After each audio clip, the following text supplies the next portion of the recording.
political right haibase vote thadaba khak natte lengakpasingna miyamgi mayokta thausil thaurang ama tawrakpa amasung miyamna pambada tasinnadraba matamda lengakta react tawrakpa siso political right ni react khutawasi mong mataw nomana makhal makhal lei press ta serol thadokpa iba khana nainaba numit ama general strike tawba paktaknana sit in protest tawba rally chatpa asina chingba makhal makhal pangthoi hariba si lengakna response tawraktraba mathang mathang chatharakani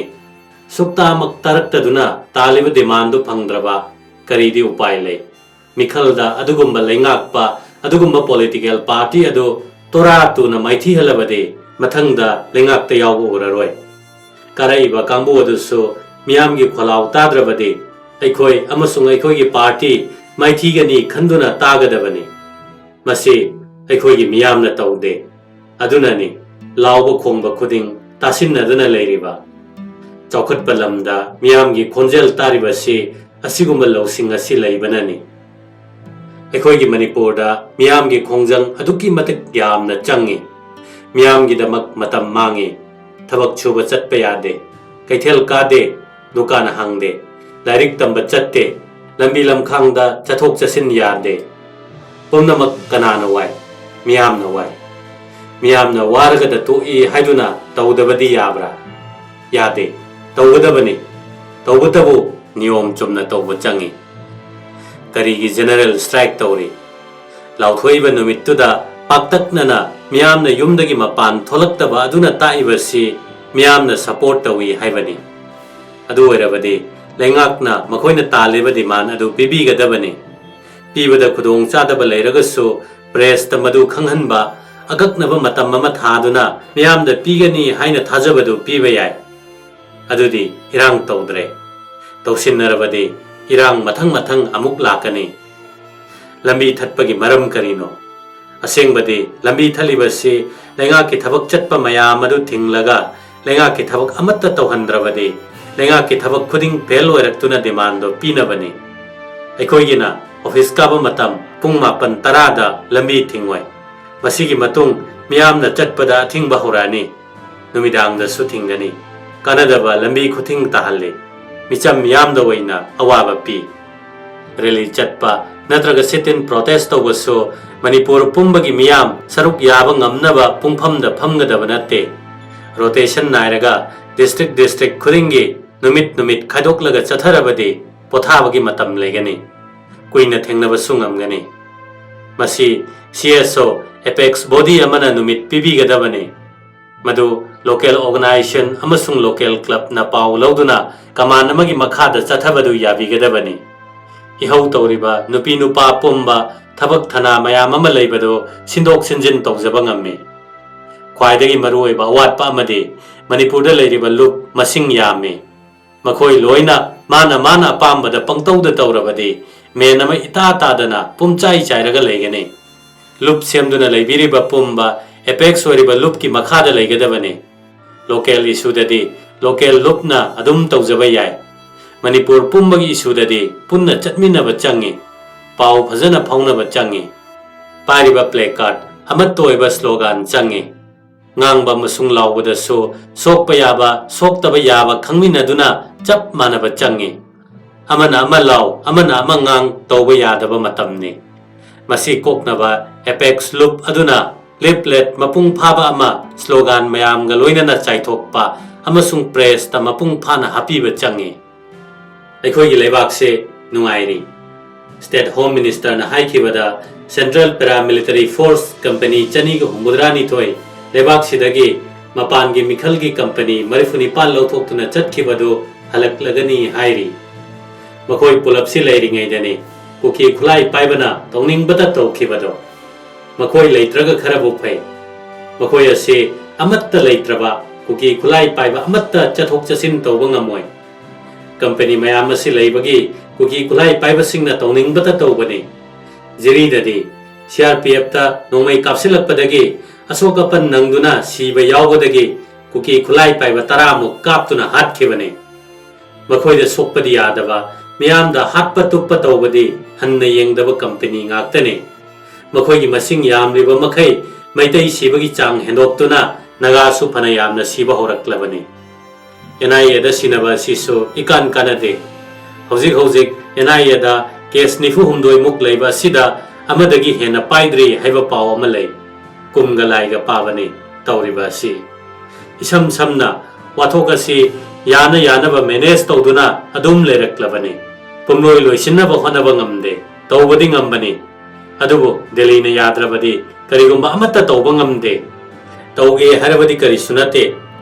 ꯀꯨꯀꯤ ꯈꯨꯠꯂꯥꯏ ꯄꯥꯏꯕ 2,000-3,000 ꯈꯛꯅ security force 50,000-60 ꯍꯦꯟꯅ ꯂꯩꯔꯤꯕ ꯑꯁꯤꯒꯤ ꯃꯃꯥꯡꯗ ꯆꯠꯅꯤꯡꯕ ꯃꯐꯝꯗ ꯆꯠꯄꯗ ꯑꯊꯤꯡꯕ ꯑꯃꯠꯇ ꯌꯥꯎꯗꯅ ꯆꯠꯍꯟꯕ ꯌꯥꯔꯤꯕ ꯑꯁꯤꯅ ꯑꯗꯨꯝ ꯇꯥꯛꯆꯕꯅꯤ꯫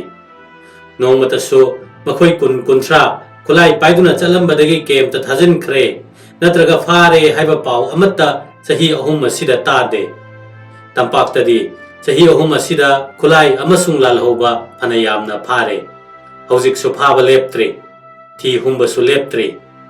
ꯍꯧꯖꯤꯛꯁꯨ ꯂꯥꯛꯀꯗꯧꯔꯤꯕ ꯁꯦꯟꯇ꯭ꯔꯦꯜ ꯁꯦꯀ꯭ꯌꯨꯔꯤꯇꯤ ꯐꯣꯔꯁ ꯃꯌꯥꯝ ꯑꯃꯁꯨꯡ ꯇꯦꯔꯣꯔꯤꯁ ꯊꯦꯡꯅꯅꯕ ꯍꯩꯁꯤꯡꯂꯕ ꯁꯦꯀ꯭ꯌꯨꯔꯤꯇꯤ ꯐꯣꯔꯁ ꯌꯥꯎꯔꯛꯂꯒꯅꯤ ꯍꯥꯏꯔꯤꯕ ꯑꯁꯤꯁꯨ ꯀꯨꯀꯤ ꯈꯨꯠꯂꯥꯏ ꯄꯥꯏꯕ ꯅꯝꯊꯅꯕ ꯂꯥꯛꯄ ꯅꯠꯇꯦ꯫ ꯁꯦꯟꯇ꯭ꯔꯦꯜ ꯁꯦꯀ꯭ꯌꯨꯔꯤꯇꯤ ꯐꯣꯔꯁ ꯀꯝꯄꯅꯤ ꯑꯃꯠꯇꯗꯁꯨ ꯀꯨꯀꯤ ꯈꯨꯠꯂꯥꯏ ꯄꯥꯏꯕꯅ ꯑꯦꯇꯦꯛ ꯇꯧꯗꯦ꯫ ꯑꯗꯨꯗꯤ ꯕꯨꯂꯦꯠ ꯄ꯭ꯔꯨꯐ, ꯃꯥꯏꯟ ꯄ꯭ꯔꯨꯐ ꯒꯥꯔꯤ ꯀꯔꯤꯒꯤꯅꯣ? ꯂꯤꯂꯥ ꯑꯃ ꯁꯥꯟꯅꯕ ꯂꯣꯏꯗꯨꯅ ꯂꯤꯂꯥ ꯑꯃ ꯍꯧꯔꯝꯗꯥꯏꯒꯤꯅꯤ꯫ ꯍꯧꯖꯤꯛ ꯑꯩꯈꯣꯏꯒꯤ ꯃꯤꯌꯥꯝ ꯌꯥꯝꯅ ꯋꯥꯔꯤ꯫ ꯁꯤꯕ ꯅꯥꯕ ꯁꯣꯛꯄ ꯄꯟꯕ ꯀꯤꯅꯗ꯭ꯔꯕꯅꯤ꯫ ꯑꯍꯜ ꯑꯣꯏꯕꯗꯤ ꯈꯔ ꯃꯐꯩ, ꯅꯍꯥꯁꯤꯡꯗꯤ ꯆꯨꯝꯅꯒꯤ ꯂꯥꯎ ꯈꯣꯡꯕꯒꯤ ꯈꯣꯡꯖꯪꯁꯤ ꯀꯔꯤ ꯇꯧꯅꯗꯣꯏꯅꯣ ꯍꯥꯏꯔꯕꯅꯤ꯫ ꯃꯁꯤꯁꯨ ꯑꯐꯕ ꯅꯠꯇꯦ ꯍꯥꯏꯕꯁꯤ ꯂꯩꯉꯥꯛꯄꯅ ꯈꯪꯕ ꯐꯩ꯫ ꯍꯧꯖꯤꯛ ꯊꯣꯔꯛꯂꯤꯕ MLA ꯃꯟꯇ꯭ꯔꯤꯁꯤꯡ ꯅꯨꯡꯉꯥꯏꯇꯕꯒꯤ ꯃꯃꯤ ꯇꯥꯗꯦ꯫ ꯆꯤꯟꯗ ꯉꯥꯡꯕꯒ ꯕꯣꯗꯤ ꯂꯦꯡꯒ꯭ꯋꯦꯖꯀ ꯌꯦꯡꯂꯤꯕ ꯇꯥꯔꯤꯕ ꯃꯤꯅꯗꯤ ꯑꯆꯨꯝꯕꯗꯨ ꯀꯔꯤꯅꯣ ꯈꯪꯕꯅꯤ꯫ ꯅꯈꯣꯏꯒꯤ ꯄꯨꯟꯁꯤ ꯃꯍꯤꯡꯒꯤ ꯀꯣꯛꯇꯨꯅ ꯃꯤꯌꯥꯝꯗꯁꯨ ꯌꯦꯡꯕꯗ ꯃꯅꯔꯞ ꯌꯦꯡꯕ ꯃꯤꯠꯌꯦꯡ ꯑꯗꯨ ꯊꯥꯗꯣꯛꯄ ꯐꯩ꯫ ꯊꯋꯥꯏ ꯌꯥꯎꯔꯤꯕ MLA ꯃꯌꯥꯝ ꯑꯗꯨ ꯂꯩꯕꯥꯛꯀꯤ ꯈꯟꯗꯨꯅ ꯊꯣꯔꯛꯄ ꯅꯠꯇꯦ꯫ ꯃꯟꯇ꯭ꯔꯤ ꯐꯝ 7 ꯍꯥꯡꯂꯤꯕ ꯑꯗꯨ ꯄꯤꯕꯤꯅꯕ ꯇꯧꯁꯤꯟꯅꯕ ꯃꯥꯟꯕꯒꯤ ꯃꯃꯤ ꯇꯥꯏ꯫ ꯈꯔꯅ ꯆꯤꯞ ꯃꯤꯅꯤꯁꯇꯔ ꯐꯪꯍꯧꯗꯕꯒꯤ ꯀꯂꯛ ꯄꯦꯅꯗꯨꯅ ꯃꯇꯨꯡ ꯑꯣꯟꯁꯤꯜꯂꯒ ꯂꯩꯕ ꯌꯥꯎꯔꯤ꯫ ꯃꯈꯣꯏꯅ ꯈꯜꯂꯤꯕ ꯑꯁꯤꯅ ꯐꯔꯦꯗ, ꯈꯔ ꯌꯥꯝꯅ ꯋꯥꯊꯣꯛ ꯑꯣꯏꯔꯁꯅꯨ ꯍꯥꯏꯕꯁꯤꯅꯤ꯫ ꯉꯥꯏꯍꯥꯛ ꯂꯩꯇꯅ ꯁꯣꯜꯂꯝꯒꯅꯤ꯫ ꯑꯣꯏꯅꯤꯡꯈꯣꯗꯅ ꯆꯤꯞ ꯃꯤꯅꯤꯁꯇꯔꯗꯣ꯫ ꯏꯁꯝ ꯁꯝꯅ ꯍꯥꯏꯔꯕꯗ ꯃꯤꯌꯥꯝꯅ ꯋꯥꯕ ꯎꯗꯦ, ꯀꯂꯛ ꯄꯦꯅꯔꯤ꯫ ꯑꯋꯥꯕ ꯇꯥꯔꯕ ꯍꯛꯊꯦꯡꯅꯅ ꯃꯀꯣꯛꯇ ꯃꯈꯨꯠ ꯍꯥꯞꯂꯤꯕ ꯃꯤꯌꯥꯝ ꯑꯁꯤꯒꯤ ꯄꯦꯅꯕ ꯀꯔꯤ ꯑꯃꯠꯇ ꯇꯧꯕ ꯂꯩꯈꯤꯗ꯭ꯔꯕꯅꯤ꯫ ꯏꯁꯨ ꯑꯃꯠꯇꯁꯨ ꯂꯣꯏꯁꯤꯟꯕꯤꯔꯝꯃꯕꯗꯤ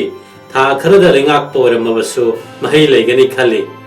ꯀꯔꯤꯒꯨꯝꯕ ꯑꯃꯠꯇ ꯇꯧꯔꯝꯗꯅ ꯃꯇꯝ ꯂꯦꯟꯕ ꯑꯣꯏꯅ ꯂꯩꯔꯒꯗꯤ ꯃꯤꯌꯥꯝꯒꯤ ꯑꯋꯥꯕꯁꯤ ꯍꯦꯟꯅ ꯅꯪꯂꯒꯅꯤ꯫ ꯑꯗꯨ ꯑꯣꯏꯔꯕꯗꯤ ꯂꯩꯕꯥꯛꯀꯤ ꯃꯄꯤ ꯃꯄꯥ ꯍꯥꯏꯕꯗꯨ ꯀꯗꯥꯏꯗ ꯑꯣꯏꯒꯗꯧꯔꯤ? ꯗꯦꯜꯂꯤ ꯂꯩꯉꯥꯛꯅ ꯃꯅꯤꯄꯨꯔꯗ BJP ꯑꯁꯤ ꯇꯣꯔꯥ ꯇꯨꯅ ꯐꯤꯕꯝ ꯁꯣꯛꯂꯒꯅꯤ ꯈꯪꯉꯤ꯫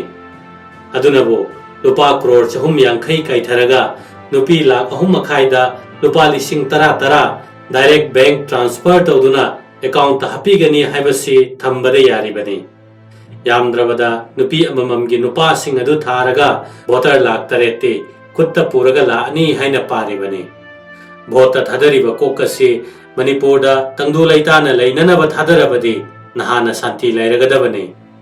BJPꯒꯤ ꯐꯤꯕꯝ ꯐꯒꯠꯅꯕ ꯍꯣꯠꯅꯕꯗ ꯃꯥꯏ ꯏꯄꯥꯛ ꯄꯥꯛꯇ꯭ꯔꯕꯗꯤ PR ꯑꯃꯨꯛꯁꯨ ꯂꯥꯛꯄ ꯌꯥꯔꯤ꯫ PRꯗꯤ ꯊꯝꯅꯤꯡꯕ ꯃꯇꯝꯗ ꯊꯝꯕ ꯌꯥꯏ, ꯃꯔꯝꯗꯤ ꯂꯩꯕꯥꯛ ꯃꯅꯨꯡꯗ ꯏꯟꯇꯔꯅꯦꯜ ꯗꯤꯁꯇꯔꯕꯦꯟꯁ ꯂꯩꯕ ꯍꯥꯏꯕꯁꯤ ꯗꯦꯜꯂꯤ ꯂꯩꯉꯥꯛꯅ ꯁꯤꯖꯤꯟꯅꯔꯤꯕ ꯀꯨꯀꯤ ꯈꯨꯠꯂꯥꯏ ꯄꯥꯏꯕꯁꯤꯡꯅ ꯊꯣꯛꯍꯟꯅꯤꯡꯕ ꯃꯇꯝꯗ ꯊꯣꯛꯍꯟꯕ ꯌꯥꯏ꯫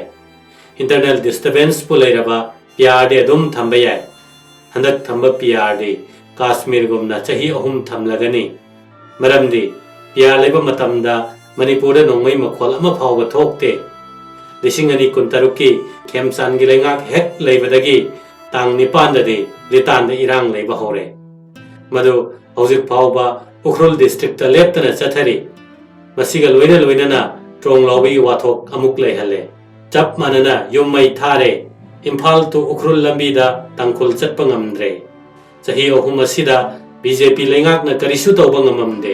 ꯍꯧꯖꯤꯛꯁꯨ ꯀꯔꯤꯁꯨ ꯐꯒꯠꯄ ꯂꯩꯇ꯭ꯔꯤ꯫ ꯂꯨꯆꯤꯡꯕ ꯁꯤꯟꯕ ꯊꯥ ꯈꯔꯇ ꯉꯥꯏꯔꯕꯁꯨ BJP ꯂꯩꯉꯥꯛ ꯆꯠꯊꯔꯤꯕꯅꯤ꯫ ꯇꯧꯐꯝ ꯊꯣꯛꯄ ꯑꯃꯠꯇ ꯇꯧꯗ꯭ꯔꯤ꯫ ꯀꯔꯤꯗꯤ ꯎꯄꯥꯏ ꯂꯩ? ꯃꯊꯪ ꯃꯤꯈꯜꯗ ꯂꯃꯟ ꯈꯨꯝꯕ ꯅꯠꯇꯅ꯫ ꯃꯤꯌꯥꯝꯅ ꯈꯟꯕꯁꯤ ꯃꯇꯤꯛ ꯆꯥꯗꯕ ꯄꯣꯂꯤꯇꯤꯀꯦꯜ ꯄꯥꯔꯇꯤ डेमोक्रेसीनी हायरगा का हेना ऑथोरिटेरियन ओएबा सेंट्रल स्टेट रिलेशनशिप खंगदबा इंटरेस्ट डिस्पैरिटी चाउना थंबा मियाम गी अवाबा उदबा लेंगाक अमसुंग पॉलिटिकल पार्टी असी लेहनबा होनदे मसी मियामना मिखलदा खक्तनी पांगथोकपा ngamgadaba हिरमदा मसिदा मतिक चाबा लेंगाक मतिक चाबा पार्टी दिल्ली की मखादा हंगलगा लेंगाक पार्टी नतबा खनसी हायरबदे मिखलदा नतना पांबई अतई लेते ngasi miyamna wariba si fatte khangba party do mirep to paisa khara lauraga chakcha yuthak khara tawraga vote pirakpanani haibasi kaubida ba phai hojiki matam asidadi miyam su khara khanthaba changi lengak phattaba thengnabada sangkhraba matam ase punpham chafam khangdana leiriba sini center ki double engine ke lengak pele engine amata leiba afaba state ke lengak mathau tari